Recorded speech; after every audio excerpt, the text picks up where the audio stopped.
për t'u afruar standardeve e Bashkimit Evropian, pensionet duhet të rriten. Në sa kam lexuar unë nga media, flitet për 1.7 miliard 1.7 miliard euro ë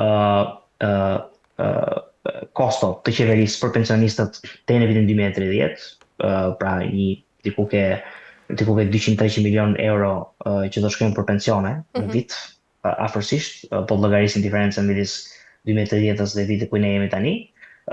Dhe sigurisht që janë premtuar me shifra konkrete, reale, pensionet, fondet që të përdoren për pensionet. Për në vitin 2026 është premtuar 100 milion euro pensionet. Në vitin 2027 është 200 milion euro, 300 milion euro në 2028-ën.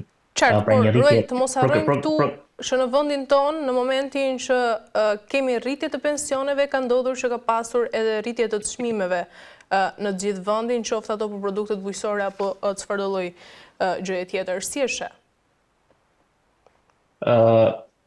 Shiko, ajo që unë mendoj është që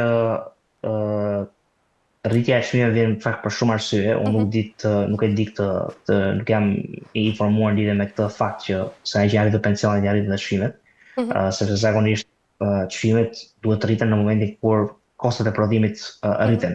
Pra në momentin kur supozojmë shteti rrit pagën minimale, mund të ketë rrezik për të rritur rritje çmime, sepse kostot e prodhimit ose kostot e operimit të kompanisë rriten për shkak të pagave më të larta dhe ajo i transmetohet konsumatorëve në formë çmime më të larta. Në rastin e pensioneve është një skemë totalisht abuzive e sektorit privat që në formën e karteleve bashkëpunojnë me njëra tjetrën për të rritur çmimet me argumente se janë rritje pensionet. Kjo është e çmendur dhe sigurisht një praktikë që duhet ndaluar me ligj, sepse ty kostot e prodhimit nuk janë rritur apo kostot e operimit nuk janë rritur që ti të rrisësh dhe çmimet.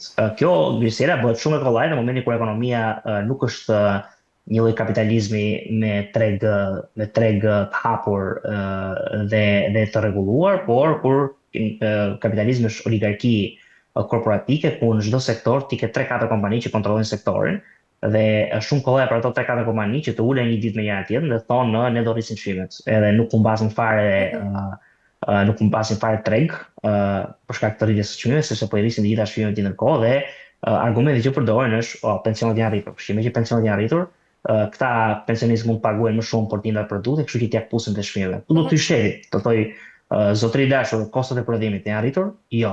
Kostot e operimit janë rritur? Jo. Atëherë nuk ke asnjë arsye pse të rrisësh çmimet dhe po zhvat konsumatorin duke rritur çmimet. S'do kisha asnjë gjë të keqe me rritjen e çmimeve nëse ne do ishim në një treg të hapur tamam ku ti ke konkurrencë, sepse kur ti rrit çmimet normalisht humbet edhe përqindja në treg, humbet edhe klienti, edhe të ulen të ardhurat, sepse ai tjetër ka më lirë se ty. Po në kushtet kur ke kartele ekonomike në çdo sektor, kjo nuk ndodh. Të gjitha ato i rrisin çmimet edhe konsumatori zhvatet. Kështu që edhe pse ti ke të drejtë kur thua që ndoshta ata rrisin çmimet apo pensionet, pensionet duhen sërish të rriten, ne s'do të kemi këtë frikë, por duhet të hyjë shteti dhe të thojë këtyre sigurimtarëve private që rritja e çmimeve kur ti s'ka rritje kostesh e papranueshme. Qartë, sa të besueshme ishe këto premtime, Ruel, pra për një rritje të përhershme të pensioneve bëhet fjalë, duke pasur këtu parasysh edhe presionin mbi buxhetin e shtetit, por edhe inflacionin e lartë të që ne sapo folëm?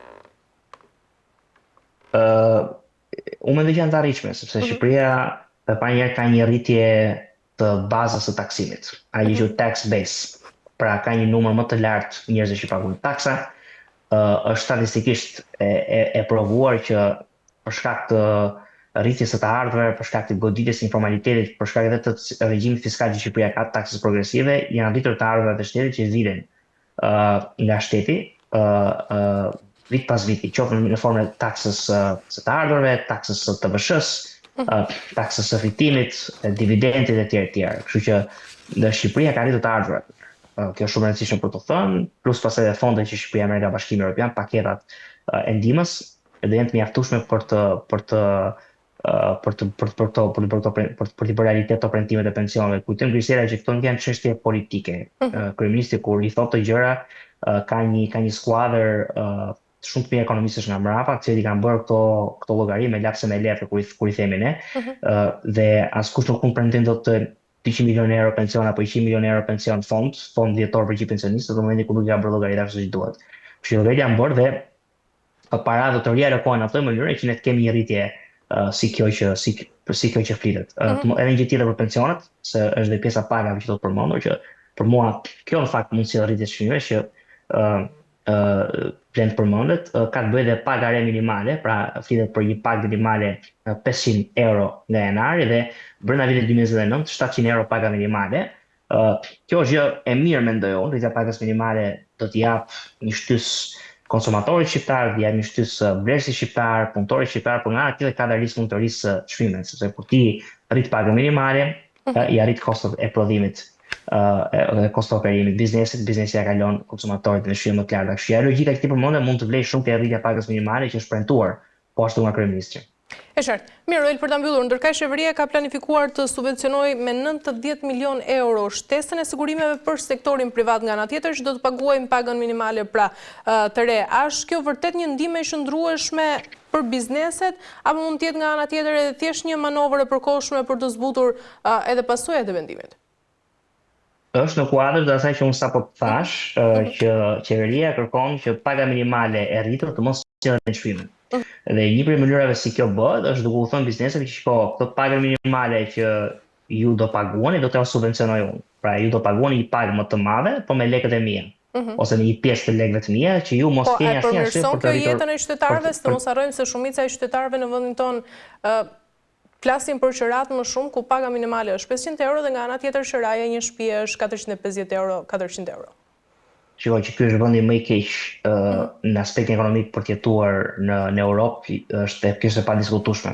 Edhe këtë tregojnë statistika që Shqipëria është vendi i tretë më i varfër në Europë pas Ukrainës dhe Moldavisë, dhe është një vend që ka apartamentet, njësitë e banimit më të shtrenjta se sa vende përparuar atë perëndim. Sa domethënë në Tirana ka qera më shtrenjtë se Londra, ka qera më shtrenjtë se Parisi, që është një tmerr, sepse ne dim çfarë lloj Kabuli është Tirana, çfarë lloj standardi turistik që ka në raport me këto qytete. Megjithatë, një gjë që dua të them Grisela, siç edhe po thoja, subvencioni që qeveria jep bëhet për këtë arsye, në mënyrë që biznesit të mos ketë asnjë arsye për të rritur çmimet.